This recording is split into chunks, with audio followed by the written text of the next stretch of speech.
Olá, eu sou a Viviane e no episódio de hoje vamos entender por que muitos dizem que o intestino é o segundo cérebro do organismo. Quais são as funções dos trilhões de micro-organismos que vivem em equilíbrio no intestino de cães e gatos? Como essa microbiota funciona e quais fatores podem levar ela a parar de funcionar? Quais as novidades do mercado para manter o bem-estar dos nossos pacientes a partir do cuidado com o intestino?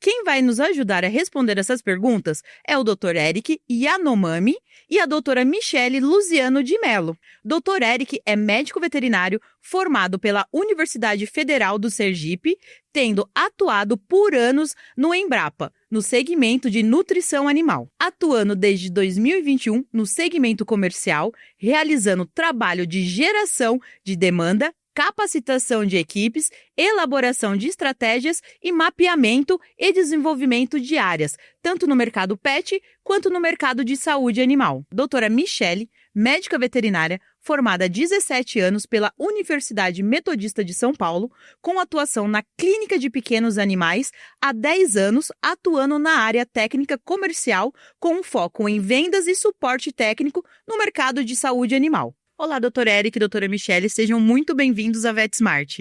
Obrigada, eu que agradeço o convite por estar aqui representando a Biofarm na VetSmart.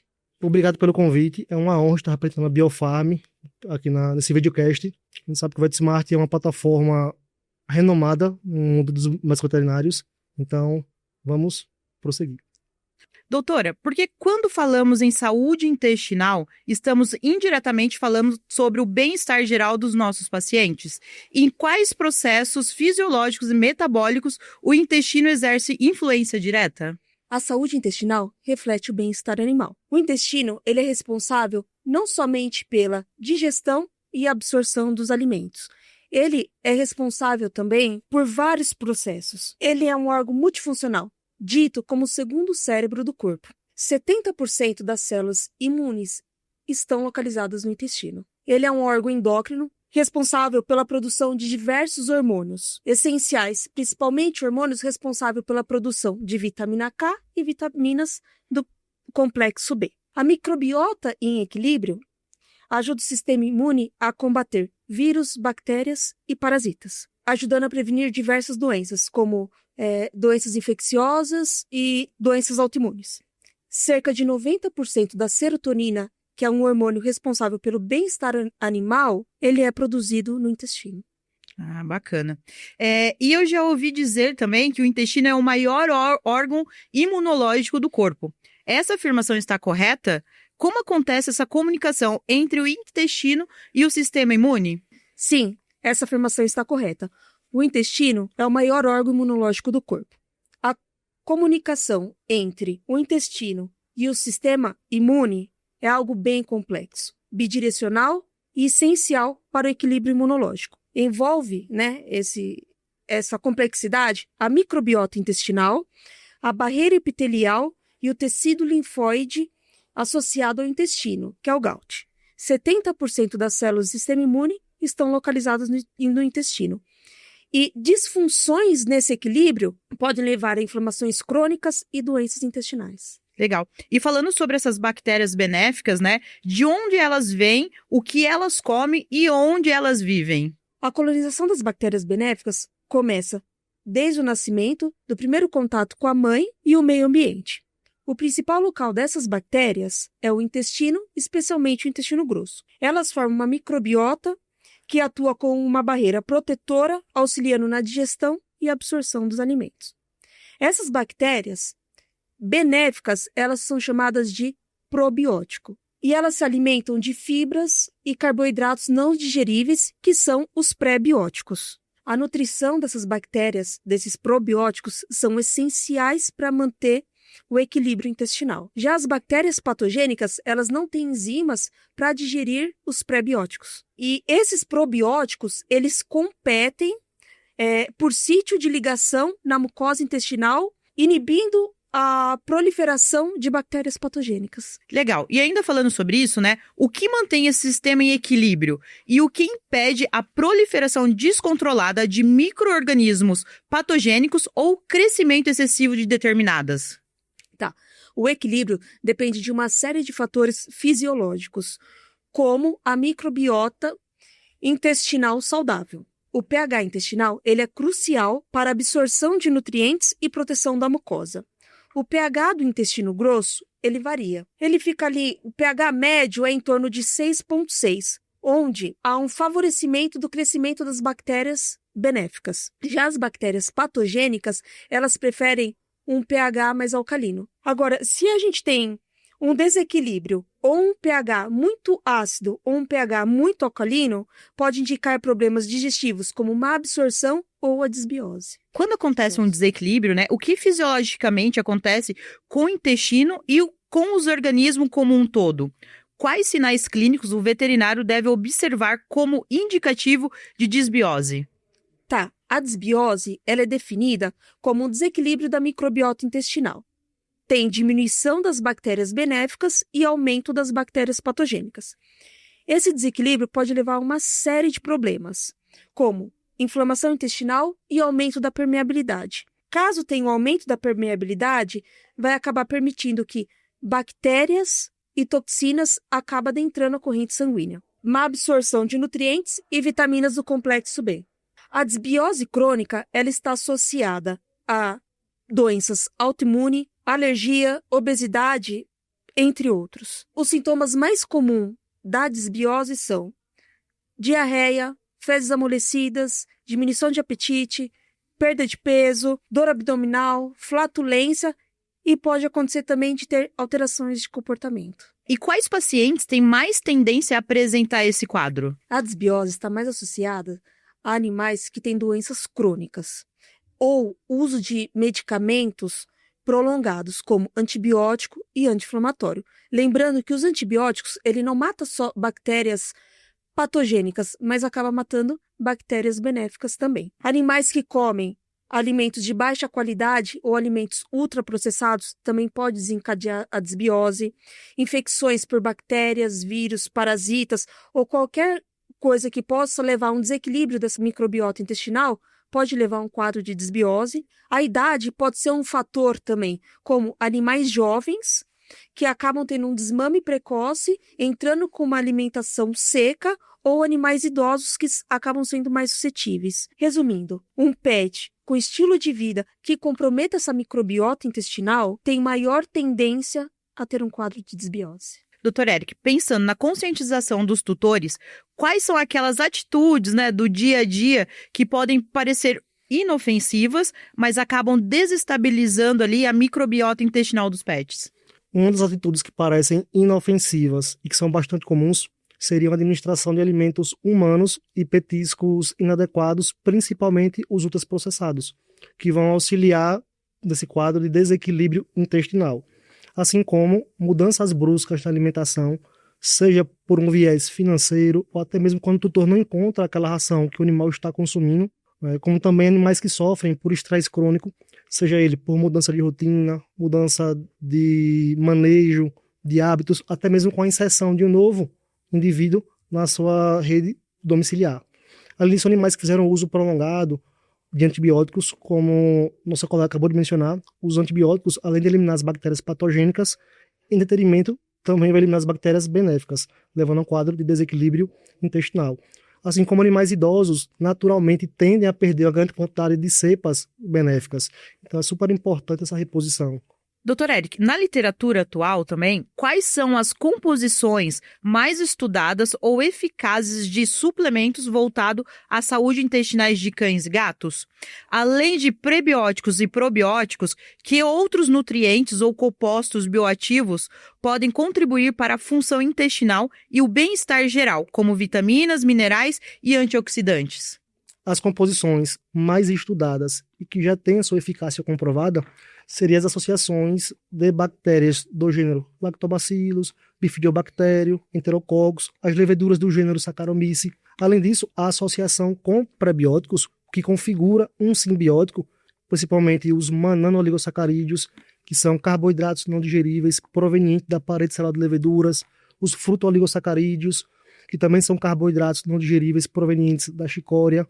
Essa associação tem efeito sinérgico, então beneficiando o hospedeiro como um todo. Além disso, a associação com algumas vitaminas do complexo A, por exemplo, que é de extrema importância para a manutenção da saúde ou acuidade visual, como também do sistema nervoso. As vitaminas do complexo D vão auxiliar no metabolismo do cálcio, na sua absorção. As vitaminas do complexo E, extremamente importante para a proteção das células contra a ação dos radicais livres. As vitaminas do complexo B, além de atuar no metabolismo energético, estimulam a produção de células sanguíneas, a famosa hematopoiese. E toda essa composição vocês encontram no Flora Farm. E essa suplementação, ela pode ser indicada para quais casos? Existem diversos casos que podemos estar indicando o uso de probióticos. Aqui eu vou citar os mais corriqueiros que a comunidade médica geralmente recomenda. Então, o primeiro deles, o campeão, os quadros de diarreia, onde a ação do probiótico ele se dá auxiliando na restauração da microbiota intestinal. Assim como também nos casos de constipação, onde muitas vezes acabamos esquecendo que o probiótico ele vai ter ação na motilidade e no peristaltismo intestinal, então favorecendo essa evacuação do animal, propriamente dita. Além disso, nos quadros ou nos animais que passam por estresse crônico, a gente sabe que quando o animal se estressa, ele libera cortisol, que é o hormônio do estresse. Liberando cortisol, há um aumento da taxa de passagem de alimentos pelo trato gastrointestinal, reduzindo assim a sua absorção. Então isso vai gerar um desequilíbrio intestinal, dessa flora intestinal entre bactérias benéficas e patogênicas, culminando numa diminuição da imunidade. Então animais que passam por estresse crônico, é super recomendado a utilização de probióticos. Assim como animais que fizeram uso de antibióticos. Antibióticos, eles vão eliminar as bactérias patogênicas, porém as benéficas também vão junto. Então essa suplementação é extremamente importante. Assim como animais idosos, a gente sabe que naturalmente os animais idosos eles tendem a perder a grande quantidade de cepas benéficas. Então essa reposição se faz ser de grande valia, justamente para aumentar a imunidade, a conversão alimentar, o aproveitamento melhor dos nutrientes da dieta. Além disso, uma das maiores indicações seriam para animais imunossuprimidos. Como o nosso colega acabou de mencionar, a utilização do probiótico faz essa modulação intestinal, para que, consequentemente, haja esse aporte de imunidade, digamos assim. Ah, bacana. E o uso do Florofarm sem orientação veterinária pode trazer algum risco ou efeito indesejado para o pet? Apesar do Flora Farm trazer inúmeros benefícios para os pets, antes de iniciarmos qualquer conduta terapêutica, é sempre recomendado e indicado o acompanhamento por um médico veterinário, pois é ele que vai traçar um protocolo de tratamento, levando em consideração o tempo, a dose, se é necessário um reajuste de dose, para que haja uma melhor resposta clínica. Além disso, é o médico veterinário quem vai diagnosticar a causa daquela alteração gastrointestinal, que esteja culminando em alterações gastrointestinais. Com relação aos efeitos indesejados, na grande maioria são efeitos mínimos e transitórios, como fezes amolecidas, diarreia, aumento ou distensão abdominal e constipação. Legal. E também, né, a gente sabe que a administração dessa solução pode ser um desafio ali, né? Principalmente em pets mais seletivos. Pode misturar na alimentação? Isso interfere na absorção dos componentes ou na eficácia do produto? Apesar do Flora Farm ser uma pasta probiótica pronta para uso, em alguns casos específicos, como animais mais restritivos ou animais mais arredios e agressivos, a utilização do Flora Farm misturado com o alimento pode se tornar uma alternativa viável e mais prática para sua administração, não diminuindo a eficiência do produto. Porém, é claro, todavia, devemos tomar alguns cuidados. O primeiro deles, fazer a administração somente, ou a mistura, né, somente quando for ofertar a ração, porque o probiótico exposto a temperaturas altas, à umidade, ao tempo, ele pode reduzir a viabilidade das bactérias. Além disso, animais que recebem alimentação natural, a famosa comidinha de panela, Sim. que geralmente é aquecida, nós devemos esperar esse alimento esfriar para aí sim misturar com o probiótico, para que não haja uma perda da sua eficiência. Outro fator é sempre seguir à risca a dose recomendada pelo fabricante. A gente sabe que já é provado que o excesso não causa um dano significativo aos animais, na verdade não causa dano, porém o excesso não vai trazer nenhum efeito benéfico, como também é um desperdício. E com relação ao Flora Farm, ele é um dos probióticos mais completos do mercado. É uma associação de 7 cepas probióticas, com 2 fontes de prebióticos, além de ter na composição o sabor carne, que vai tornar o produto muito mais agradável e palatável para cães e gatos. Legal. Falando um pouco aqui de veterinários, né? A gente sabe que ainda existe uma certa resistência de alguns colegas quando escutam a palavra suplemento. O que a ciência diz sobre o seu uso e sua eficácia?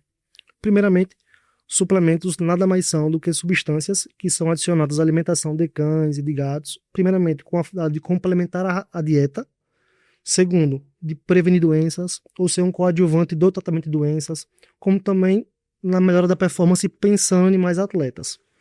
O uso de probióticos, nesse contexto, se dá para auxiliar na restauração da microbiota intestinal, tendo como consequência também o aumento da imunidade, assim como ele irá melhorar a absorção de nutrientes da dieta, melhorando assim a sua digestibilidade. E diversos autores eles já afirmam que o uso desses suplementos probióticos tende a aumentar a longevidade desses pets, sendo peça-chave para a prevenção de doenças, assim como eles vão melhorar não só o funcionamento do trato gastrointestinal, mas do organismo como um todo. Doutora Michele, doutor Eric, queria agradecer a participação de vocês aqui no VetSmart. Foi muito importante trazer essas informações para os nossos colegas médicos veterinários. Eu que agradeço a oportunidade de estar aqui, de poder estar representando o Laboratório Biofarm, o produto Flora Farm Pet e essa oportunidade. Obrigada. E eu gostaria de enaltecer, né, a importância de um programa como esse, para acredito que seja o elo entre a indústria e a comunidade médica veterinária, sempre trazendo temas pertinentes, com uma linguagem técnica e comercial ao mesmo tempo. Sim. Então é de grande valia para o nosso segmento. Então muito obrigado pelo convite. Espero novos convites, na verdade, né? A VetSmart agradece. Gostou do tema e quer saber mais sobre o produto? Esse episódio foi realizado em parceria com a Biofarm e você encontra todas as informações técnicas, incluindo indicações, apresentação e composição, direto na plataforma VetSmart. E se você ainda não faz parte da maior comunidade veterinária do Brasil, acesse o site do VetSmart e inscreva-se. Lá você encontra conteúdo exclusivos, materiais de estudo, casos clínicos, lançamentos de produtos, eventos e tudo que um vet pode querer para deixar a sua rotina clínica ainda mais completa.